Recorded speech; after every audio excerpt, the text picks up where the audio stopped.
मैं हूं विवेक और आप देख रहे हैं एक्सप्लेन ऑल। तो यार पिछले एपिसोड में हमने देखा कि किस तरह से जैक हनमा अपना फाइनल अटैक करने वाला होता है और वहां पर सभी लोग बैठे हुए जो होते हैं वो बहुत ज्यादा चौंक जाते हैं। तो वीडियो को आगे बढ़ाने से पहले मैं आपको बता दूं कि मैंने और भी बहुत सारे एपिसोड बना रखे हैं पिकल आर्क के, तो पहले उन्हें देख लीजिए वरना ये वाला आपको समझ में नहीं आएगा। तो यार एपिसोड 12 की शुरुआत में हम देखते हैं कि किस तरह से पिकल के मुंह पर जो है उसके ठीक नाक पर उसका कान आके लगता है, जो कि जैक हानवा ने काट के थूका होता है उसके चेहरे पर। पिकल अभी भी समझ नहीं पा रहा होता है कि आखिर उसके साथ हुआ तो हुआ क्या। वहाँ पर सभी लोग शॉक्ड होते हैं, खुद पिकल भी शॉक्ड होता है। पिकल के साथ पहली बार ऐसा हुआ होता है। वो अरीना, वो टोक्यो डोम अरीना, वो अंडरग्राउंड अरीना जिसे सबसे ज्यादा पसंद किया जाता है बाकी के यूनिवर्स में, वहाँ पर ना जाने बहुत सारी फाइट्स हुई है। कौन जाने कौन कौन ने क्या क्या गंवाया है वहाँ पर लड़ते लड़ते, लेकिन किसी को पता नहीं था कि एक पुराने समय से आया व्यक्ति, एक जानवर जैसा हट्टा कट्टा लंबा चौड़ा व्यक्ति भी अपना कान गंवा देगा वहाँ पर। अब हम देखते हैं कि पिकल बहुत ज्यादा गुस्से में वहाँ पर खड़ा होता है। उसके चेहरे में एक्सप्रेशन हम देखकर समझ सकते हैं कि उसे कितना गुस्सा आ रहा है। अब पिकल बिल्कुल सीरियस लगता है। इन सब के बाद बिना टाइम गवाए जैक तुरंत ही वार कर देता है पिकल के ऊपर। ये सच में जैक की जो है सबसे स्ट्रॉन्ग मूव होती है। वो बहुत ताकत से इस मूव को मार रहा होता है पिकल को। ये पंच सच में काफी अच्छे से लैंड होने वाला होता है पिकल को, और ये बिल्कुल सब कोई देख रहे होते हैं, लेकिन ये सब जाया हो जाता है। पिकल बहुत अच्छे से ये वार डॉज कर लेता है जैक हनमा का। जैक हनमा भी सोचता है कि आखिर इसे कैसे कर पा रहा है, तभी तुरंत वो एक और वार कर देता है बिना टाइम गंवाए।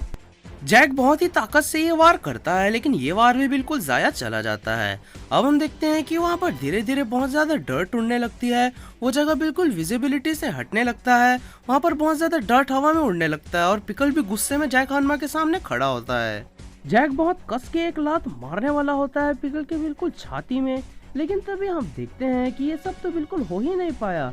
पिकल जो है बहुत ही अच्छी तरह से बहुत ही ब्यूटीफुली डॉज कर दिया है जैक हनमा की किक को। ये खुद भी जैक हनमा समझ नहीं पा रहा होता है कि ऐसे मूव्स आखिर ये कैसे जानता है। तभी हमें पता चलता है कि पिकल जो है उस डर्ट का फायदा उठा रहा है जो कि आसपास उड़ रही होती है। वो उसमें बिल्कुल किसी भूत की तरह गायब हो जा रहा होता है। जैक हनमा भी सोच में पड़ गया होता है कि आखिर मैं कौन सा अटैक करूं। तभी हम देखते हैं कि वो बहुत ही अच्छा पंच मार रहा होता है पिकल को, लेकिन ये भी कोई काम का नहीं होता। पिकल उसे भी डॉज कर लेता है बड़ी आसानी से।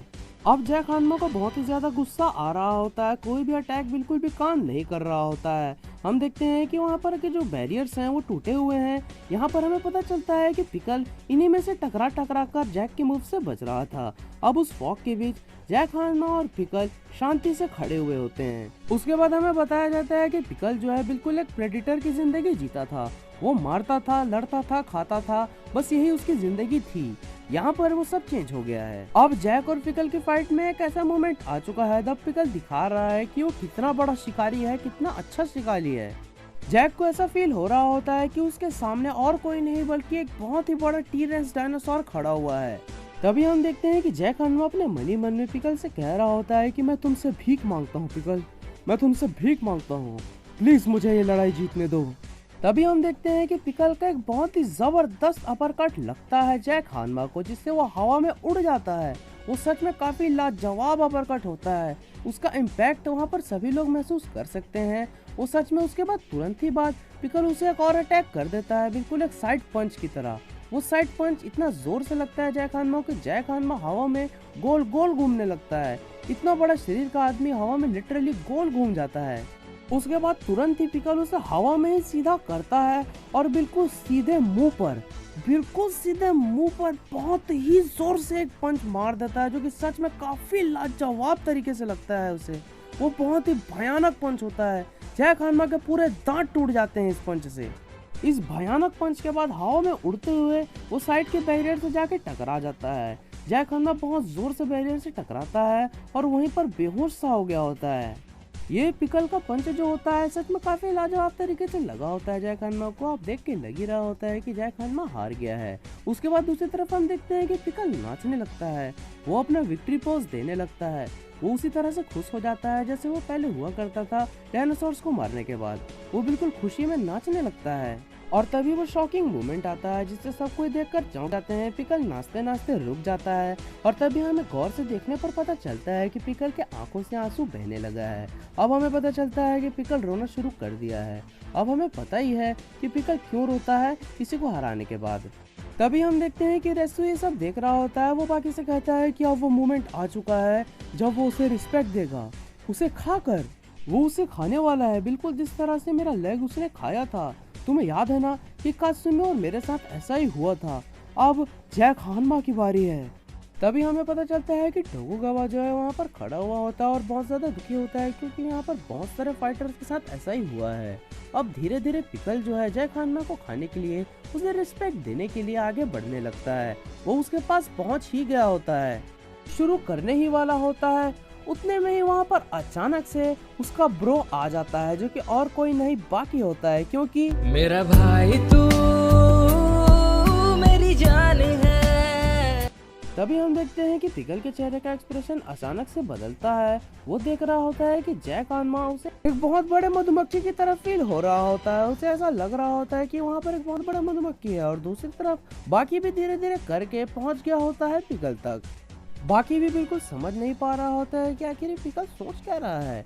तभी हमें बताया जाता है कि बहुत पहले जब पिकल ने अचानक से एक मधुमक्खी को देखा और उसे मारकर खा गया, वो बिल्कुल उसे चबाकर खाने लगा। उसे मारने के बाद जब उसने उस मधुमक्खी को खाया तब उसने उसका डंक भी खा लिया था। इसके कारण उसके मुंह में बहुत ज्यादा जोर से चोट लगती है। उसका मुंह बिल्कुल झनझना जाता है। हम देखते हैं कि उसे बहुत ज्यादा तकलीफ हो रही होती है। पिकल खुद समझ नहीं पा रहा होता है आखिर ये कैसे हुआ। बचपन में उसे ऐसा लग रहा होता है कि उसका मुंह फट गया है। वो दर्द में एकदम तड़प रहा होता है, उछल कूद कर रहा होता है, वो बेहोश भी हो जाता है। लेकिन तभी वहाँ पर बारिश होती है, तब पिकल को थोड़ी जान में जान आती है और तब वो उठ पाता है। अपने पुराने डर के कारण वो चुपचाप कोने में जाके बैठ जाता है और जैक हानमा को खाने का प्लान कैंसिल कर देता है। यहाँ पर हम कह सकते हैं कि जैक हानमा को एक मधुमक्खी के इल्यूजन ने बचा लिया। हम ये महसूस कर सकते हैं कि पिकल को ऐसा महसूस हो रहा था कि अगर वो जैक हानमा को खा ले तो उसे फिर से वही दर्द महसूस होगा। लेकिन तभी हम देखते हैं जैक हानमा धीरे धीरे हिलने लगता है, वो फिर से उठने लगता है, क्योंकि टोकुगावा उसे देखने के लिए उसके पास गया होता है। वो अचानक से टोकुगावा के सिर में एक वार कर देता है। उसके चेहरे से बहुत ज्यादा खून बह रहा होता है, लेकिन हमें पता चलता है ऐसा कुछ भी नहीं है। उसने अपने उंगलियों को ही उस तरह से मार के तोड़ा हुआ होता है, जिसका खून थोड़ा सा टोकुगावा के चेहरे में गिर रहा होता है। तभी हमें जैक का वो प्लान समझ में आ जाता है। वो सोच रहा था कि पिकल जैसे ही उसके पास आएगा उसे खाने के लिए, वो तुरंत ही उसके कानों में वार कर देगा, अपनी उंगली डाल देगा, जिससे कि उसका ब्रेन पूरी तरह से क्रश हो जाएगा और पिकल वहीं पर मर जाएगा। ये सच में एक बहुत ही अच्छा अटैक था जैक हानमा की तरफ से, लेकिन ये पूरी तरह से फेल हो जाता है और टोकुगावा यहाँ पर बच जाता है, क्योंकि उसका हाइट इतना ज्यादा छोटा जो है। अब जैक बिल्कुल बेहोश हो गया होता है अपना ये फाइनल अटैक करके। तभी सीन बदलता है और हम देखते हैं कि जैक हानमा जो है लेटा हुआ होता है हॉस्पिटल के बेड में। वहाँ पर उसका मुंह बिल्कुल अच्छे से ठीक किया गया होता है और भी कई सारे चोट उसे लगे होते हैं। वहाँ पर भी पट्टी वगैरह कर दिया होता है। वो बिल्कुल अब अच्छे से होता है। उसके बाद इन सब के बाद डॉक्टर शिनोगी जो है शांति से अपने केबिन में जाकर बैठते हैं। तभी हम देखते हैं कि वहाँ पर डॉक्टर पेन, टोकुगावा और शिनोगी के बीच बात चल रही होती है, चाय पर चर्चा चल रही होती है। वो उसे बताता है टोकुगावा कि इस तरह से उसने ऐसा किया था अपनी उंगलियों को, मैं इसका मतलब समझ नहीं पाया। तभी हम देखते हैं शिनोगी कहते हैं कि ये उसका लास्ट अटैक था, बिल्कुल किसी सामुराई की तरह, जैसे वो मरते मरते रेडी रखता है एक लास्ट अटैक जो कि एनिमी को हरा दे। खैर यही टेक्निक थी जैक हानमा की भी। भले ही वो हार क्यों न गया हो, भले ही वो चित क्यों न पड़ा हो, लेकिन फिर भी वो एक लास्ट मूव करेगा। अपने हारने के बाद भी वो एक लास्ट मूव करेगा। वो ऐसा मूव होगा जो कि एक बहुत ही भयानक मूव होगा, जिससे वो सामने वाला एनिमी ही हार जाए। तभी हम देखते हैं अचानक से एक नर्स वहाँ पर आती है। वो कहती है कि मिस्टर हैमर जो है वो अचानक से कहीं गायब हो गए हैं। और तभी हम देखते हैं कि शिनोगी कहते हैं कि हाँ मुझे पता था। और दूसरी तरफ हम पिकल को देखते हैं, उसका एक्सप्रेशन अलग ही होता है। उसके पास कोई आया होता है और वो और कोई नहीं बल्कि जैक हानमा ही होता है। वो उससे कहता है कि माफ करना, हमारे फाइट के बीच थोड़ा सा डिले हो गया, सच में मैं ऐसा नहीं चाहता था, चलो अब हम कंटिन्यू करते हैं। ऐसा कहने के बाद वो एक बहुत ही जोरदार किक मार देता है पिकल के चेहरे पर। वाला जो है स्ट्रॉन्ग किक बहुत ही ज्यादा जोर से लगा होता है बिल्कुल पिकल के चेहरे पर। वहाँ का बैरिकेड भी टूट जाता है। इन सब के बाद जैक हानमा और भी वार करता है पिकल के ऊपर। खैर तभी हम देखते हैं कि पिकल जो है बिल्कुल भी लड़ना नहीं चाह रहा होता है, लेकिन फिर भी जैक हानमा उसे लगातार मार रहा होता है और मारे ही जा रहा होता है। इन सब के बाद पिकल अचानक से भागते भागते दूर भागने लगता है जैक हानमा से, और जैक भी धीरे धीरे उसके पीछे चल रहा होता है। लेकिन पिकल बिल्कुल भी लड़ना नहीं चाह रहा होता है, क्योंकि उसे डर लग रहा होता है। उसे ऐसा लग रहा होता है कि वही मधुमक्खी उसके सामने खड़ी है और वो कंटिन्यू भाग रहा होता है जैक हानमा से। वो भागते भागते टोक्यो डोम के बाहर जाने लगता है और जैक हार्मा भी बिल्कुल अच्छे स्टाइल में उसके पीछे आ रहा होता है। हमें बताया जा रहा होता है कि किस तरह से बड़े बड़े डायनासोर्स को मार देता है पिकल आसानी से, लेकिन वो जो छोटी सी मधुमक्खी है वो उससे डरता है क्योंकि वो उसका डर है। वो उसे बिल्कुल भी हटा नहीं पा रहा है, वो अपने डर को जीत नहीं पाया है। भले ही उसने जितने सारे फाइट्स जीती हो ये मायने नहीं रखता, वो जितना भी जीता हो बस वो मधुमक्खी से नहीं जीत सकता।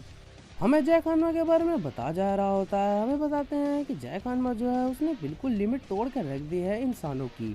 वो बहुत ज़्यादा वेट्स उठाता है, उसकी नसें तक फट जाती हैं। साथ ही साथ वो ऐसे ऐसे सप्लीमेंट्स और ड्रग और बहुत सारे ऐसी चीज़ें लेता है, ऐसी गोलियां लेता है जिससे कि कोई भी इंसान आसानी से मर जाए, और बहुत सारी सर्जरीज भी उसने करवा रखी हैं। खैर यही सब जो चीज़ें हैं जिसे जैक हार्मा को जैक हार्मा बनाया है। तभी सीन बदलता और हम देखते हैं कि पिकल जो है बिल्कुल डर के मारे टोक्यो डोम अरीना के बाहर तक आ गया होता है। वो दौड़ते दौड़ते बहुत डर के मारे भाग रहा होता है, जैक भी उसके पीछे पीछे चल के आ रहा होता है। लेकिन तभी हम देखते हैं कि पिकल अचानक से थोड़ी दूर जाके रुक जाता है और अब फाइनली उसे गुस्सा आ रहा होता है। अब ये डर उससे बिल्कुल भी बर्दाश्त नहीं होता है, जैक भी ये समझ रहा होता है। उसके बाद हम देखते हैं कि वो पीछे मुड़ता है और बहुत जोर से चीखता है जैक हार्मा के ऊपर। पिकल अपनी पूरी ताकत लगा के जोर से चीख रहा होता है। वो सच में बहुत ज्यादा गुस्से में बिल्कुल भर गया होता है। वो पूरी ताकत से एक मुक्का बनाता है और जैक हार्मा की ओर बढ़ने लगता है। वो उसे एक बहुत जोर का मुक्का मारने वाला होता है। ये वो मुक्का होता है जो कि फैसले का मुक्का होता है, जो कि उसने बहुत कम यूज किया है। वो बिल्कुल ताकत से जैक हार्मा की ओर बढ़ ही रहा होता है। तभी हम देखते हैं कि उसका मुक्का जो है वो जैक के फेस के पास आया ही होता है। हम देखते हैं कि वहाँ पर बहुत सारी पब्लिक जमा हो चुकी है और उनके बीच बात भी हो रही होती है उस पंच के बारे में। तभी हम देखते हैं कि किस तरह से जैक हार्मा को पिकल ने बहुत ही जोर से वो पंच मारा होता है, जिससे कि बिल्कुल गोल घूम जाता है जैक हार्मा। इतना बड़ा शरीर का आदमी फिर से बिल्कुल किसी चक्री की तरह गोल घूमने लगता है। वो बिल्कुल गोल गोल लगातार घूम रहा होता है। सारे के सारे पब्लिक ये देख रहे होते हैं और तभी अचानक से वो जमीन में गिरता है। उसका आधा फेस जो है वो पूरी तरह से घुस गया होता है उस रोड में। सच में इसके बाद जैक हार्मा आखिरकार हार ही जाता है। जैक की आंखें धीरे धीरे अस्पताल में खुलती हैं। वो अपने आप को अस्पताल में पाता है। वो कुछ सोचे इससे पहले टोकुगावा उसे कहते हैं तुम उठ गए, हम ही तुम्हें अस्पताल लेकर आए हैं। वो पंच सच में काफी लाजवाब था पिकल का। तुम बिल्कुल बेहोश हो गए थे, हमने तुम्हें रोड से ही उठाया है और यहाँ पर लेकर आया है। इतनी बात को सुनते सुनते ही जैक हार्मा अचानक से दौड़ पड़ता है। वो बिल्कुल अपने बेड से उठता है और दोबारा से पिकल से लड़ने के लिए जाने लगता है। तभी हम देखते हैं वहाँ पर उससे बाकी मिलने के लिए आया होता है, क्योंकि मेरा भाई तू उसके सामने खड़ा होता है। तभी हम देखते हैं कि जैक और वो बिल्कुल आमने सामने खड़े हुए होते हैं। वो लोग बिल्कुल कुछ कह नहीं रहे होते हैं। तभी जैक हार्मा अचानक से वहाँ पर जाने लगता है। उसके बाद बाकी उससे कहता है कि जैक सुनो, ऐसा नहीं है, अब तुम नहीं जा सकते, अब तुम उससे बिल्कुल भी नहीं लड़ने के लिए जा सकते, क्योंकि अब ये सब खत्म हो चुका है उसकी तरफ से।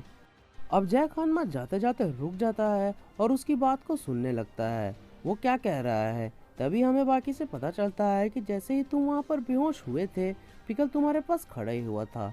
तभी पिकल ने अचानक से देखा कि तुम्हारी क्या हालत हो गई है, तुम बिल्कुल बहुत बुरी तरह से वहाँ पर पड़े हुए थे। तभी पिकल वहाँ पर रोने लगा उन सभी के सामने। हम सब ने सोचा कि अब तो तुम्हें खा जाएगा, लेकिन उसने ऐसा नहीं किया। उसने तुम्हें उठाया और वो टोक्यो डोम की बिल्डिंग चढ़ने लगा। वो बिल्कुल ऊपर तक चढ़ने लगा तुम्हें उठाए हुए एक हाथ से। उसकी ताकत को देखकर वहाँ पर सब लोग बिल्कुल चौंक गए थे। वो धीरे धीरे करके ऊपर चढ़ रहा था। वो बिल्कुल किंग कॉन्ग के स्टाइल में चढ़ रहा होता है, हम ये देखते हैं। तभी वो जैक हार्मा को लेकर ऊपर चढ़ रहा होता है और बाकी भी उसे बता रहा होता है कि ऐसे ऐसे वो बिल्डिंग के ऊपर चढ़ता है। और तभी अचानक से वो उसे रख देता है और हम देखते हैं बाकी उसे बताता है कि अचानक से उसने तुम्हें रस्सी में बांधा और टांग दिया, बिल्कुल अपने फ्लैग की तरह। ऐसा देख के लग रहा था कि अब वो उसकी विक्ट्री हो चुकी है और तुम ही उसके फ्लैग हो। इसका मतलब उसकी तरफ से ये सब खत्म हो चुका है।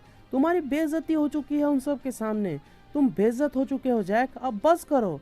और इन सब के बाद अभी हम देखते हैं कि जैक हार्मा को बहुत ही ज्यादा गुस्सा आता है।